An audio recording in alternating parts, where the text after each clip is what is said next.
We can't talk about Medicare for all. We can't talk about like investing in infrastructure all over the country and expanding public transit and doing all these wonderful policies like paid family leave. We can't do any of that. We can't even talk about any of it. We can have Hold a platform, on. but we Let can't me talk finish. about it. Let me finish. I'm saying we can't You're not letting me get a word in, bro. No, I promise you I'm going to be done in 10 words. Let me finish. We can't talk about those things if Republicans keep winning elections and we're out of power. Okay, so that just brings us back to how do you win elections? Right. You have to have a platform. Yes. You can't say, oh, we can't talk about the platform. What is that?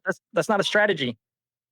You just said we can't talk about healthcare. We can't talk about all these other things. We can't talk about climate. What do you mean we can't talk? Chat, I swear to God, I didn't say we shouldn't talk about these things. What did I literally said you can't talk about it. That's literally your words. So you're not listening to me. Okay. The thing that has to matter the most is preventing MAGA from getting too much power. We just cannot allow them to win majorities in Congress and the presidency. We can't, that has to be the number one priority. That's my point. I already agreed with that. Okay. So then what is all this? You can't talk about the platform if that's not number one. That is number one. You are testing limits of my patience, young man. Oh my God, this is funny. There seems to be a disconnect there. You want his There certainly seems to be a disconnect. You don't seem to comprehend the idea that I specifically don't like Bernie. I get it. I get you're saying that. I just am. Your logic is, oh, you say you want healthcare, but you don't like Bernie. I can want healthcare. Wouldn't you agree that if we want to get these policies like healthcare, if they're ever going to have a chance and get the votes, that we need more politicians like Bernie and AOC to win? I mean, yeah, of course. Hutch is an ex-OG YouTube gamer, mostly a Call of Duty streamer, an ex-poker player turned political streamer in the last few years or so. I first heard of Sean Hutchinson, or Hutch, when some of his tweets defending the legality of bombing hospitals full of people in Gaza went fairly viral. But Hutch was presenting himself as a liberal Democrat, so I checked out his channel and live stream a few times, and it seemed mostly focused on attacking the progressive left. To me, his critique sounded petty at best, especially because he seemed to at least vaguely support the majority of progressive policies himself. Hutch was also willing to talk to just about anyone, so I will say I think that's a decent quality to have. One day, I hopped on his stream because I noticed his clickbait title, I Hate Bernie Sanders. And shortly after I got there, he backtracked and changed the title to, I Don't Like Bernie Sanders. He was willing to talk to me, so I jumped into his Discord and got on stream with him. This was my first debate/discussion with a fairly large creator, so I was pretty nervous. I was just looking to have a friendly discussion and find out why he disliked Bernie and progressives so much, and what he thought the best strategy for the left and/or Democrats was going forward, and see if there was any common ground we could work together on. Right now, I see him as intentionally divisive, and if I continue to see him as a destructive force to the left, I will continue to call him out for that. But as I told him in our debate, I'm willing to work together with him on areas where it's possible. Anyways, the debate is pretty long. It's like over an hour and a half, so I will be breaking it up into different parts. Anyways, enjoy. Yeah, I just want to get your opinion. Sure. Yeah. Did you have a particular topic here? Yeah, I wanted to know what you specifically had a problem with Bernie on, and what you think is a better strategy than what Bernie is doing. If I had to consolidate my problem with Bernie is, I think that he obfuscates the truth with respect to election systems, or rather like elections that have occurred. I lose respect for him when he plays the martyr and validates assertions that he was robbed of the candidacy. I just don't have a lot of respect for politicians who do that generally. Not when Trump does it, not when Cory Bush does it, not when Bernie does it. I think when he continues that or promulgates that kind of lie, it foments apathy. It foments confusion. In particular, it foments misdirected anger. And so I have a big problem with that. And just that's my main critique today. But like, apart from that, I'm skeptical of like any kind of populism, because my perception of it is that it tends to massively oversimplify complex problems. And it sometimes will like scapegoat things that I don't think it's like with populism, there's like the heroes and the winners. There's like the heroes and the villains. And it's a very kind of binary sort of like way of looking at complex problems. And I don't think it really, insofar as that I think it confuses people about like the root causes of problems, you know? So like a rent, like, are you familiar with the concept of like rent control? Not super familiar. I mean, it's basically like putting price caps on rent, right? Yeah, rent control policies will typically put like a percentage cap on how much a rent can be increased year over year, which sounds like a really great policy. Like it's a well-intentioned policy. It's often touted by populists, left-wing populists, as a way to sort of like make life easier for working class people, make housing more affordable for working class and low income earners. And that's all well and good. It's like a really well-intentioned policy. But when you look at what happens when the policy is actually implemented, it actually makes the problem worse for working class families for a number of different reasons. It drives rent up. Like it's a good policy for the tenant that's in that unit, no doubt. Like if you live in a rent controlled unit, fucking that's great news. Like, you know, like you have a really good situation here. Because maybe you drive 15 minutes that way and people are paying twice what you're paying for a similar sized unit in a similarly desirable area. But it disincentivizes developments in these housing development in these cities. Like prospective developers see these policies and they're less inclined to invest in real estate development in those cities, which creates a problem of scarcity. There's also a negative. I promise I'm almost done. There's also a problem that it causes with the labor market. So people are less inclined to leave their rent-controlled unit to go to a job in a different city, even if it's like a promotion, because the new real estate costs that they're going to have to incur will sort of like eat the raise that they would get from. So it actually has a negative impact on local economies as well. So like, okay, again, this is like one of those things where it's like you have this like complex problem of like, okay, what do we do about like making housing more affordable? And I think like populist types will look at a solution like rent control. They'll think like that it's very well intentioned, but they don't necessarily look into the like economic impact of these policies, and then it ends up hurting people. But yeah, anyways, yeah. Okay, I'm gonna assume most of that is coming from reading the book that you're currently reading, and I haven't read that book yet. So, and I'll be honest, I'm not like a super educated on rent control, but I also don't think that's it's not from that book. But okay. I thought that book is all about like housing affordability and developers and all of that stuff. Yeah, they don't.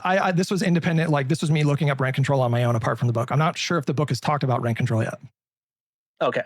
Well, I don't feel like rent control is like a major like primary messaging that Bernie's putting out. I have heard of it. I do think it is one of his policies. I just don't think I'm educated enough on that topic. So I'll definitely like concede whatever to you on that. So I just looked it up, and he endorses rent control policies. Right. Yeah. I said I have no doubt that it is part of his policies. I just don't know anything about it, and I don't think it's part of his like main messaging. I think right now his main messaging is just tackling the corruption that exists and the inequality that exists in our country, which I think you agree with, that those are sort of the biggest problems that we have. And I think that the issue that I have, and the reason that I like Bernie, is because where we're at in our government is we're at such a level of corruption that the typical, getting a coalition, getting the votes together, all of the stuff to get a bill passed, we haven't been able to do that on a genuine level for quite a long time in this country. And I think that's why most people are so, against Congress. Congress has probably the lowest approval rating than anything in the country. It's like 3% or something, because they just don't get stuff done. And when they do get stuff done, it's usually to serve sort of the big corporate interests and stuff like that. Let me stop you right there, because what you're saying is true. The public opinion of Congress is very low. There's a perception that Congress can't get things done, and it's true. You're right about that. Can I ask you for the evidence that you have that you think Bernie would be effective at working with Congress to get big bills done? Like, how has he demonstrated that? That's my whole point. My point is that we can't rely on Congress anymore. We need a political revolution in this country to push for significant reforms, like a major overhaul of the government. The government is not getting it done anymore in its current state. Can you be more specific about what you mean by that? Like the reason you think we can't get healthcare done. Why do you think we can't get healthcare done? Because we don't have the votes. Exactly. And do you think we'll ever be able to get the votes under this current system? Yes. Okay, lay out your strategy. I want to hear it. You win elections.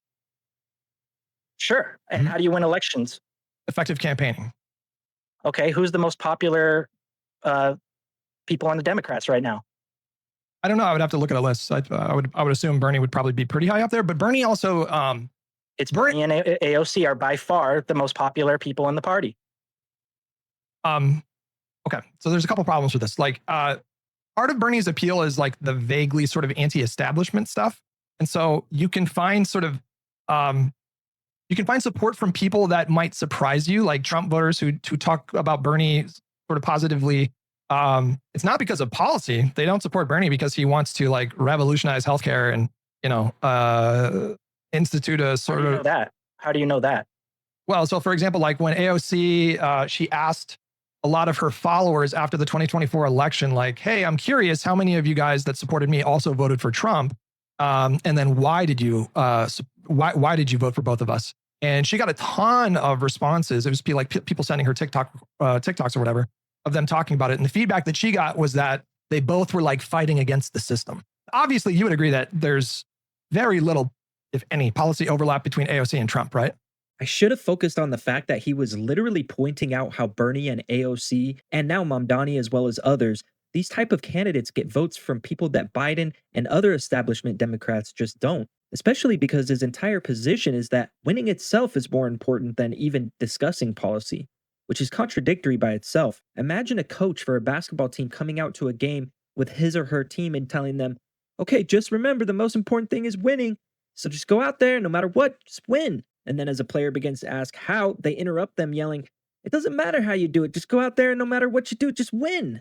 No, of course, you need a strong strategy and goals with clear metrics to measure those goals. And before that, you need to vet players that want to join the team to make sure they have the attributes you need to win. He was actually proving my point that people are completely fed up with the establishment, and that's a message that resonates with the majority of voters across Dems, independents, and conservatives. Sure. Yeah, I agree.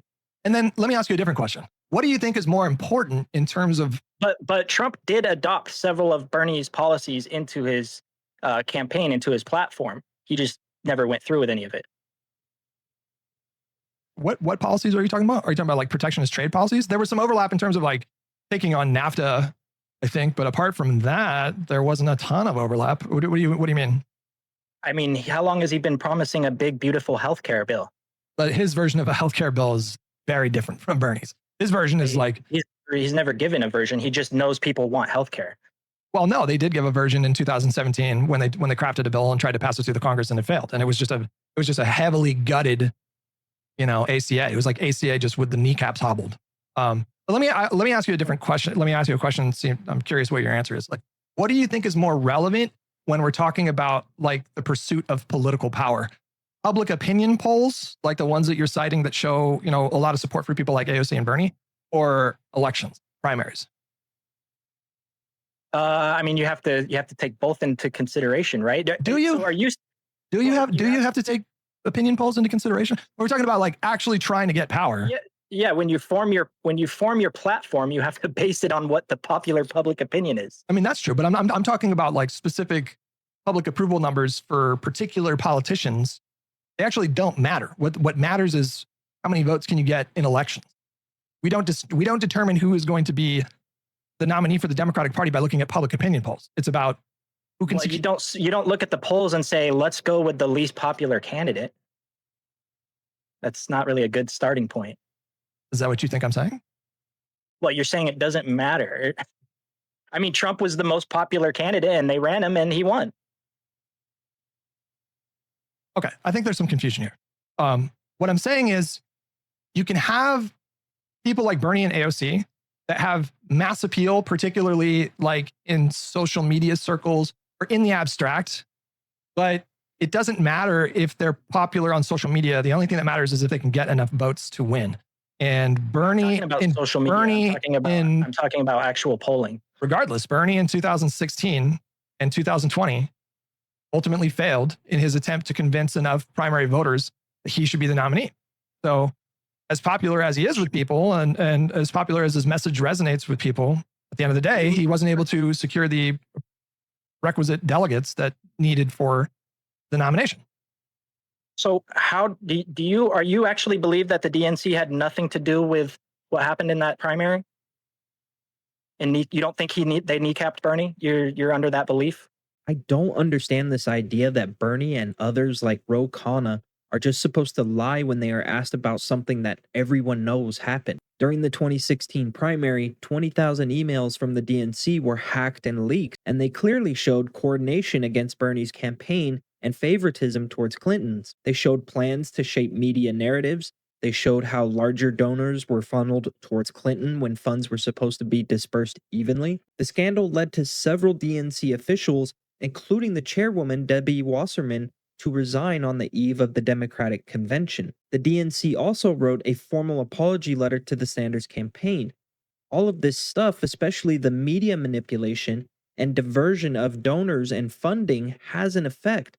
Otherwise, they wouldn't bother doing it. This only proves many voters' views that the establishment is indeed rotten and corrupt to the core. I can only imagine Hutch wants to downplay or ignore the DNC scandal because it further proves my point. He seems to want to protect the establishment from evidence of corruption. I don't think the DNC changed the outcome of the race. I think the voters went to the ballot box in 2016, or they went to the caucus events, and Hillary Clinton secured more votes from more people, and that's why she won the nomination. It wasn't the superdelegates.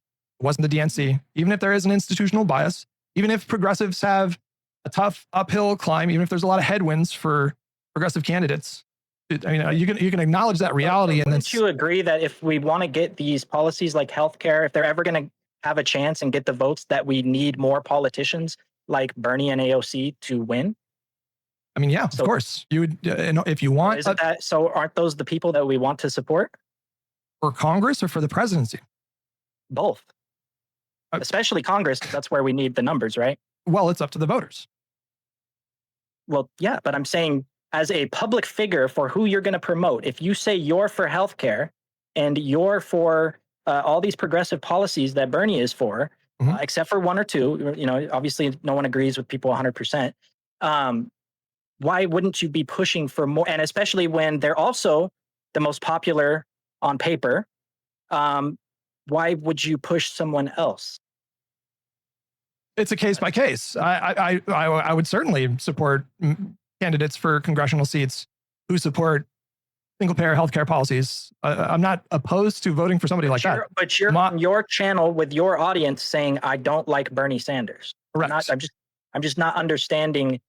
There seems to be a disconnect there. You want his. There certainly seems to be a disconnect. You don't seem to comprehend the idea that I specifically don't like Bernie. I get it. I get you're saying that. I just your logic is, oh, you say you want healthcare, but you don't like Bernie. I can want healthcare and broadly support other candidates who want the same kind of healthcare, but I can have a particular problem with Bernie and not like him. Yeah, there's nothing contradictory about that at all. There's not a whole lot of other people out there that are pushing those policies. Sure, there are. What do you mean? There's Ro Khanna, there's AOC, there's like dozens. There's minority in Congress, right? Those Bernie. What's your point? My point is we need to support these people so their numbers can grow. You're saying that I should support, like, if I believed that Bernie Sanders... I just mean general support. I don't mean like, I'm not talking about like voting. He's too old. I know Bernie he's passing the torch at this point. Like, I'm not trying to push him as a candidate for anything in particular. I'm just saying the messaging and the policies that he's pushing, why wouldn't we support that? Let me try to explain my position here. So like, beneath policy as sort of a foundational guiding principle that I have at the age of, how the fuck old am I? 41 years old. Beneath policy, specific policy preferences that I have I have a core fundamental belief that the Republican Party in this moment it is more dangerous than it has ever been in my entire life. And if we don't do something to contain their hold on power or take that hold away, that it could turn into something that I would regard as like a dystopian nightmare of epic proportions, the likes of which Orwell was writing about fucking decades ago. Like, I genuinely believe that the risk is that substantial. It's not a joke. It's not hyperbole. I think these people are thoroughly misguided. They're very ideologically driven. They are ruthless. They are authoritarian. Who are you talking about? Republicans and the MAGA movement. They are talking about suspending habeas corpus. They're talking about ignoring the courts. They want a chancellor. They want a supreme leader. And so, I think he's going to go for a third term. I agree. So maybe you agree that that is the biggest problem that we face in this country right now. Not healthcare, not climate, not climate change. Center. It's that center, yeah. Right. But if you have a bullet, but every platform has to have multiple things. Mhm. It can't just be one. And we already know the messaging of "I'm not Trump" alone, without a strong platform behind it, without something to offer behind it, it didn't work. It didn't work the last election. We got to have. It's okay to have that be front and center, and I totally agree. That can be the number one thing. But you also hold on. I got to cut you off because I don't want to get sidetracked here. Because I am not saying don't have a platform. Not what I'm saying. I'm saying my highest priority is making sure that Republicans don't win elections. We have to stop them from appointing judges. We have to stop them from packing the judiciary, from winning state seat majorities and legislatures all over the country and governor's seats, because all that matters too. We have to stop this. And if we don't, the consequences could be so much worse than anything you could possibly imagine. So without that stabilizing effect of making sure these people don't get too much power, we are going to lose everything. We can't talk about healthcare if Republicans keep winning elections. I would argue we can't talk there. Are you being contrarian? Do you disagree with me? We can't talk about address. Hold on. I don't even know what the disagreement is. What are you talking about? You're adding these caveats, but I feel like we agree. We can't talk about climate change and what to do about that and how to decarbonize the country. And we can't talk about even mention that. Let me finish. We can't talk about Medicare for all. We can't talk about investing in infrastructure all over the country and expanding public transit and doing all these wonderful policies like paid family leave. We can't do any of that. We can't even talk about any of it. We can have Hold platform, on. but Let me finish. Let me finish. I'm saying we can't You're not letting me get a word in, bro. No, I promise you I'm going to be done in fucking 10 words. Let me finish. We can't talk about those things if Republicans keep winning elections and we're out of power. Okay. So that just brings us back to how do you win elections? Right. You have to have a platform. Yes. You can't say, oh, we can't talk about the platform. What is that? That's not a strategy.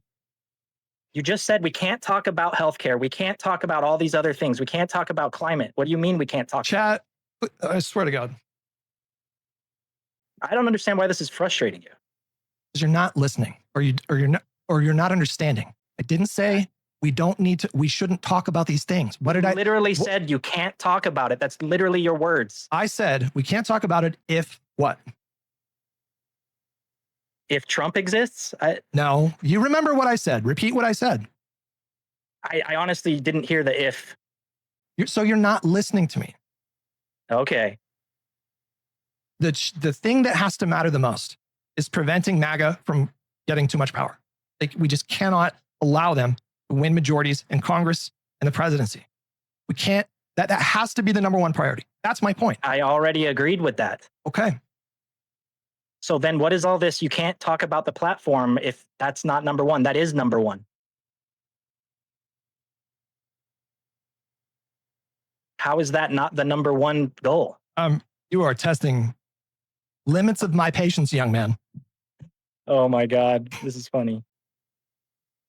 I'm not even trying to. I'm honestly just trying to have a conversation with you and understand your point of view. I agree with you. You keep mischaracterizing what I'm saying. I'm saying you asked me, well, why would you not support Bernie? Because he supports free healthcare. And what I'm saying to you is, I'm not going to support anybody who I think is going to empower Republicans to win elections. That's my point. That to me is more important. You think, therefore, Bernie empowers Republicans? I think Bernie is demonstrating himself to be a liability. Yes. Okay. Thank you. I think that's the first time you really made it clear. I thought that was eminently obvious at this point. But you just haven't really given a reason why, because you agree with all these policies. No, that's not true. You've been in the chat for how long? How many hours? Like half an hour.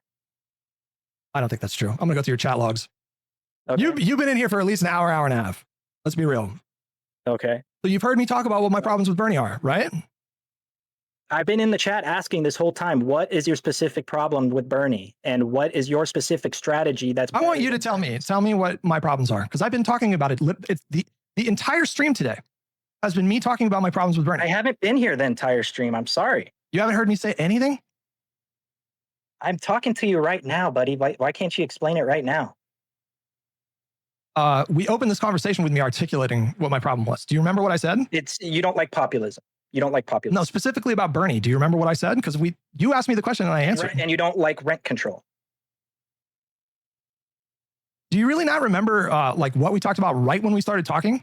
Because you asked me what my problems were and I told you. Is this like a game you're playing? I just explained what you said. You mentioned rent control and that you don't like populism. I think Bernie is making people confused with his rhetoric. Okay. I think he is misguiding people with his rhetoric. I think he is. Which specific rhetoric are you talking about? Yeah, sure. So like the DNC, him saying the DNC stuff, right? Yeah. So him, for example, claiming I think he really shut that conversation down for a long time, though. And now the conversation about it being because the conversation about being kneecapped by the DNC. That's not true. This only further proves my point that the establishment is corrupt.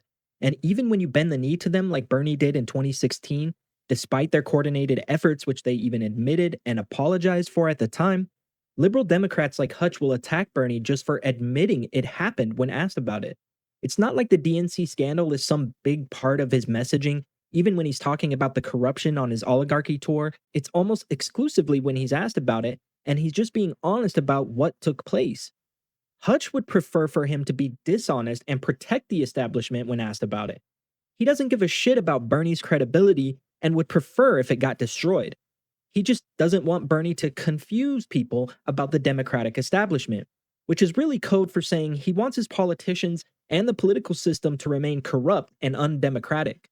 He's been saying this. He has been saying this for years. That the DNC it's true. What do you want them to do? Lie? It's true. They don't want a socialist. They do not want a socialist. That's a fact. Well, I don't think it should shock anyone that a liberal party doesn't want a socialist candidate. I mean, why would that? Why should that shock me? I mean, just admit that he was popular and that they kneecapped him. That's all you got to do. That's what happened. Do you think you don't have to be surprised by it? Do you think he was so popular back in 2016 that he would have won the primary were it not for the DNC? Yeah. Really? Do you know what the delegate count was like by the time April rolled around? The delegate count was ridiculous. That's superdelegates. Totally irrelevant. Yeah, the delegate count was jacked up because of all the superdelegates that they can commit before any elections have even happened. What would the outcome have been if they would have eliminated superdelegates altogether? It has to do more with the people that split the vote, and then after South Carolina, they all got behind Biden. Now we're talking about 2020, by the way. But I want you to tell me in 2016, would the outcome have been different if superdelegates literally didn't exist? I think so, definitely. What's your math on that? What do you mean? They put their thumb on the scale. I see. They mind controlled voters to support Hillary. You understand that Hillary Clinton was enormously popular in this country for years, right? For years. Elections are go ahead. I mean, she lost. She lost to a really scummy guy. That's the bottom line. And Bernie lost to her. True. I'm just looking at right now who's the most popular politicians in the country. Mm-hmm. And why wouldn't we support the most popular politicians in the country right now, as opposed to? I think we're going around in circles here. I agree.